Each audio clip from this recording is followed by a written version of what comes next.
이 주일의 말씀, 에훗의 믿음, 사사기 3장 15절에서 30절 말씀. 할렐루야. 자, 오늘은 에훗의 믿음이라는 제목을 가지고 함께 은혜를 나누는 시간을 갖기로 하겠습니다. 자, 에훗은 사사 시대에 등장하는 사사 중에 한 사람입니다.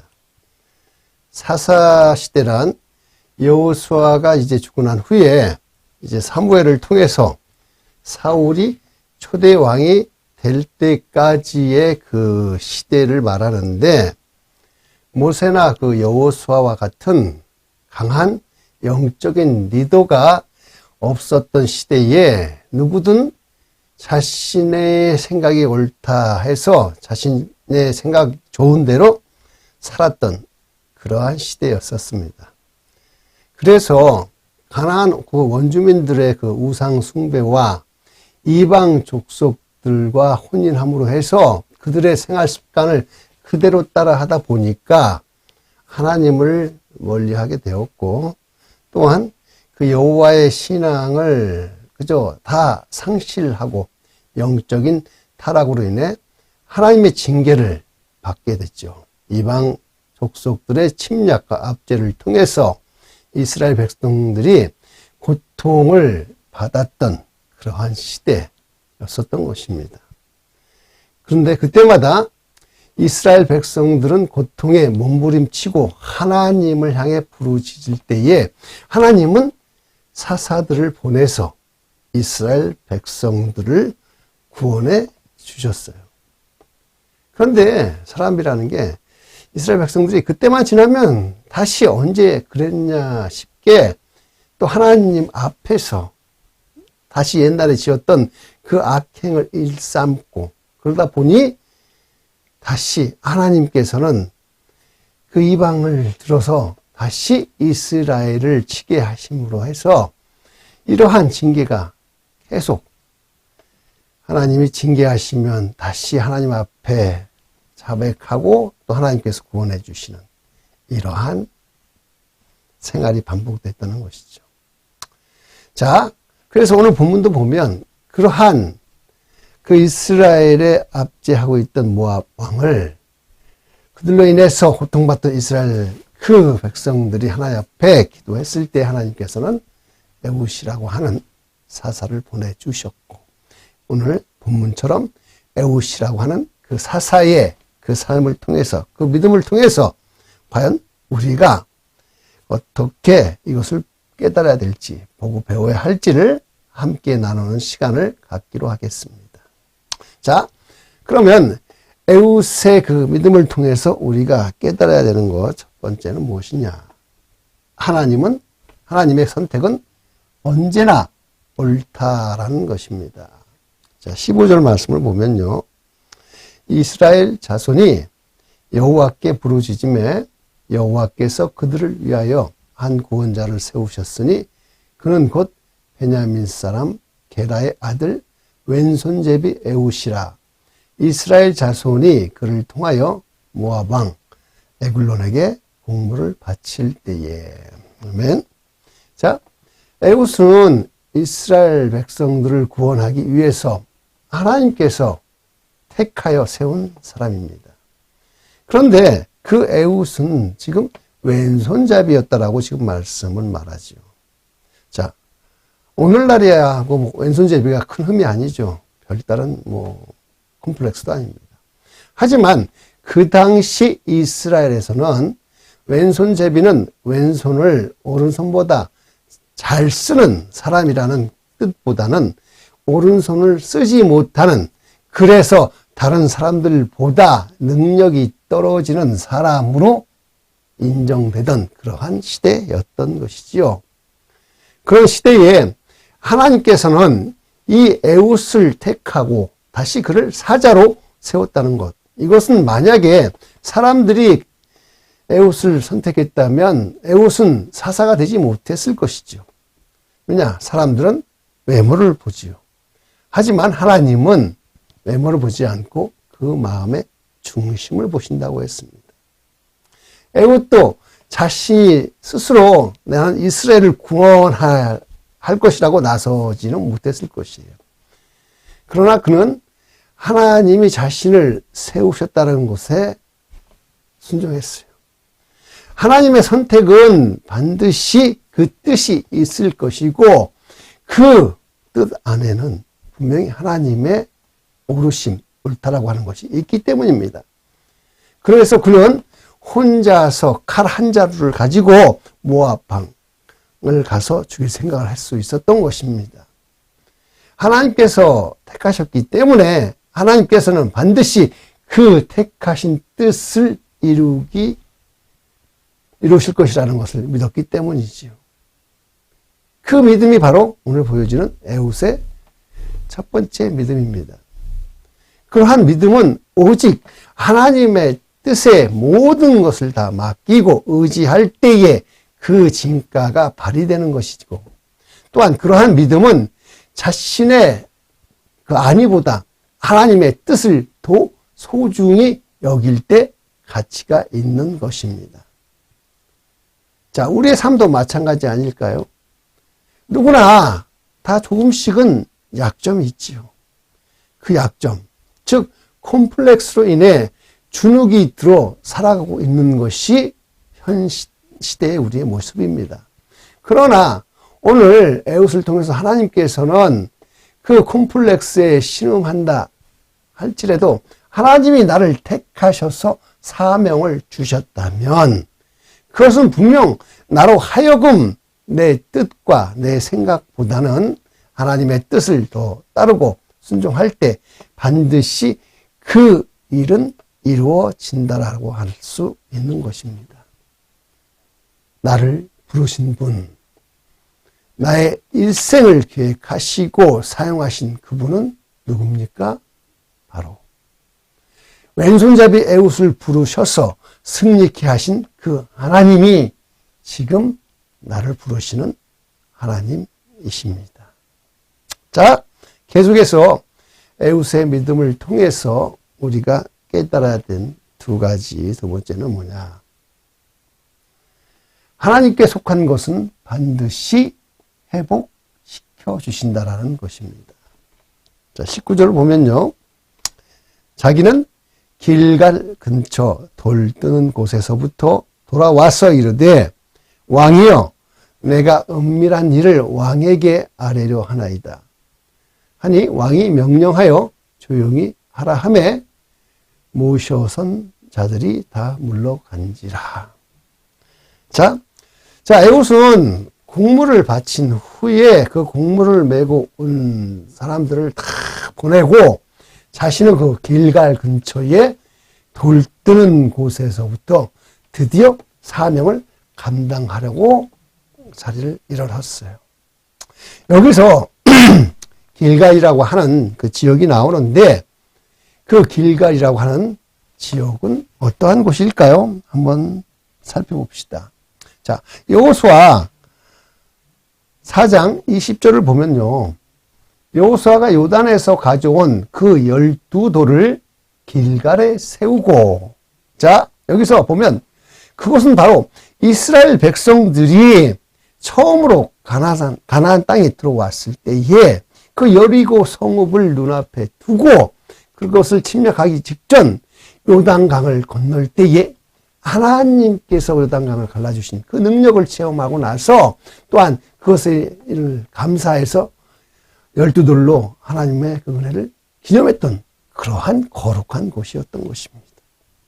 또한 전쟁을 앞둔 이스라엘 백성들에게 할례를 명해서 모든 백성들이 할례를 행함으로 이제 전쟁을 치를 때에 인간의 힘을 의지하지 않고 오직 하나님만을 믿고 의지하라고 하는 그러한 거룩한 장소가 바로 길갈이었던 것입니다. 그런데 그러한 길갈이 지금은 돌 뜨는 곳이 되었으니 돌 뜨는 곳이라고 하는 것은 뭐냐? 바로 채석장인데 그 채석장에서 그 돌을 캐서 그 돌로 우상을 새기는 곳이 되었다라는 그 말이죠. 그래서 에훗은 이러한 거룩한 장소가 지금은 우상을 만드는 곳이 되었으니 이제 이곳에서부터 시작해서 나는 모압 왕을 물리치고 다시금 이곳을 하나님이 통치하셨던 거룩한 곳으로 회복시키는 것, 이것이 하나님의 뜻이라고 믿고 후련히 자리에 일어나 적장의 목을 따로 들어간 그곳, 그것이 바로 에웃의 두 번째 믿음이라는 것입니다. 자, 우리도 처음으로 주를 만났던 것을 한번 기억을 한번 해봐요. 뜨겁게 주님을 사랑하고 또한 그때를 한번 기억을 해봐요. 나의 믿음의 그 첫사랑, 그 첫 순간들을 기억해 보아요. 지금 내가 가는 길이 그때보다 정직하지 못하고 내가 하는 일이 죄악에 물들어 있는 그 길이라면 하나님은 반드시 우리에게 믿음을 회복하라고 하실 것입니다. 믿음의 회복은 다시 하나님의 거룩한 것, 그것으로부터 시작해야 하는 것입니다. 하나님의 백성은 하나님의 그 거룩에 속하여 있기 때문에 세상에 물들어 사는 것이 아니라 빛과 소금의 사명을 감당해서 세상을 변화시키고 다시금 주님의 거룩함을 회복시키는 것, 바로 그것이 바로 우리의 일입니다.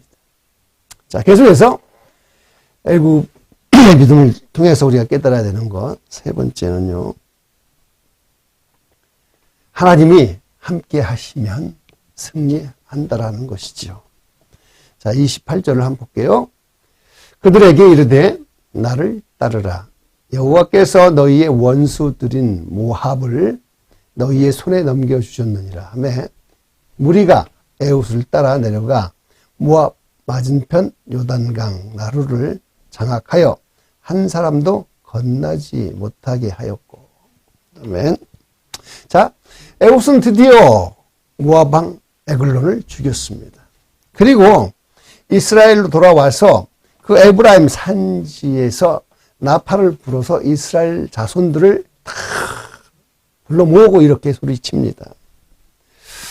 나를 따르라. 여호와께서 너희 대적 모압 사람들을 너희의 손에 붙이셨느니라. 에웃이 이렇게 자신 있게 소리칠 수 있었던 것은 무엇이냐? 바로 자신이 모압 왕을 죽일 수 있었던 것은 하나님이 나와 함께 하셨기 때문이라는 확신이 있었기 때문이지요.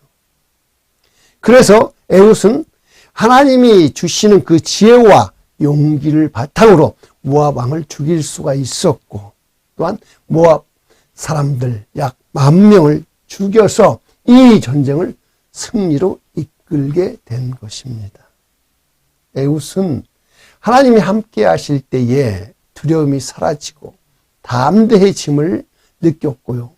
또한 무슨 일을 하든지 자신의 생각보다는 더 크신 하나님의 그 뜻이 자신을 인도해 나가라는 것을 느끼게 되었던 것입니다.